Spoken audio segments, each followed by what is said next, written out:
নমস্কাৰ বন্ধু বান্ধৱীসকল, পুনৰবাৰ স্বাগতম জনাইছো আমাৰ ইউটিউব চেনেলটোলৈ। বন্ধু বান্ধৱীসকল, আজিৰ এই ভিডিঅ'ত আমি আলোচনা কৰিম যে কিছুমান কেণ্ডিডেটে গ্ৰেড 4 অফ হালমাৰ্ক এটা পায়ো চাকৰিটো নাপাব পাৰে।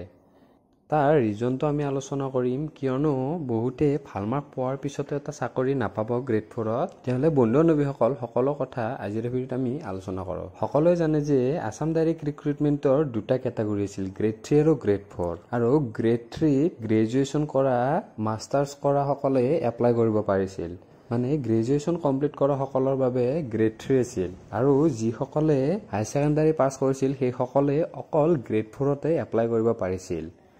কিন্তু বহুত কেণ্ডিডেট এনেকুৱা আছিল যিসকলে গ্ৰেজুৱেশ্যন কমপ্লিট কৰাৰ পিছতো বা হায়াৰ এডুকেশ্যন থকাৰ পিছতো সেইসকলে এমপ্লয়মেণ্ট এক্সচেঞ্জত অকল হায়াৰ ছেকেণ্ডাৰী লেভেলৰ চাৰ্টিফিকেট বা মাৰ্কশ্বিট দি এপ্লাই কৰিছিল। কিন্তু সেইসকলে যিহেতু হায়াৰ এডুকেশ্যন আছে, সেইসকলে গ্ৰেড 4ৰ এক্সাম এটা অতি সহজে ক্ৰেক কৰিব পাৰিব।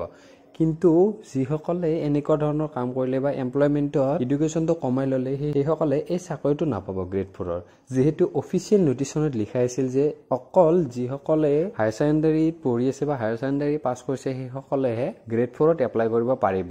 আৰু এইটো কথা অফিচিয়েল নটিচনতো লিখা আছিল যে অফিচিয়েল নটিচনত ক্লিয়াৰলি উল্লেখ আছে যে যিসকলে হায়াৰ এডুকেশ্যন আছে সেইসকলে গ্ৰেড 4ত এপ্লাই কৰিব নোৱাৰে। তাৰ উপৰিও কিছুমানে এপ্লাই কৰিছে, কিন্তু এইসকলে গ্ৰেড 4ত চাকৰি নাপাব। যিমান ভাল মাৰ্ক নাপালেও সেইসকলক ভাইবা বা ডকুমেণ্টছ ভেৰিফিকেশ্যনৰ সময়ত সেইবোৰক ৰিজেক্ট কৰিবই, আৰু ভাল মাৰ্ক এটা পোৱাৰ পিছতো চাকৰিটো নাপাব পাৰে। আৰু আপোনালোকে এই ভিডিঅ'টো শ্বেয়াৰ কৰিব, লগতে আমি বিভিন্ন ছ'চিয়েল মিডিয়াৰ মাধ্যমেৰেও এইটো বিষয়ে আমি অৱগত কৰাম। এবাক টেগ কৰি মুখ্যমন্ত্ৰী ডাঙৰীয়াক টেগ কৰি, কিয়নো গ্ৰেড 4ৰ চাকৰিবোৰ অকল ক্লাছ 8 লেভেল পাছ আৰু মেট্ৰিক পাছ, লগতে হায়াৰ ছেকেণ্ডাৰী পাছ কৰা সকলৰ বাবেহে। ইয়াতকৈ হায়াৰ এডুকেশ্যন বোলে গ্ৰেড 3ত এপ্লাই কৰিব লাগে। আৰু বন্ধু বান্ধৱীসকল, যদি আপোনালোকে একমত হয় নিশ্চয়কৈ তলত কমেণ্ট কৰি জনাব, লগতে আৰু আপোনালোকে যদি কথাখিনি শুদ্ধ বুলি ভাবিছে নিশ্চয়কৈ এটা লাইক কৰিব। যদি প্ৰথমবাৰ আপোনালোকে আমাৰ চেনেলটো ভিজিট কৰিছে নিশ্চয়কৈ ছাবস্ক্ৰাইব কৰি ৰাখি থৈ দিব। তেতিয়াহ'লে বন্ধু বান্ধৱীসকল, আজি আপোনালোকৰ মাজৰ পৰা বিদায় মাগিছোঁ। পুনৰবাৰ আপোনালোকক নতুন ভিডিঅ'ত নতুন ইনফৰমেশ্যন লগ পাম। আজিলৈ ইমানেই, ধন্যবাদ। জয় অসম।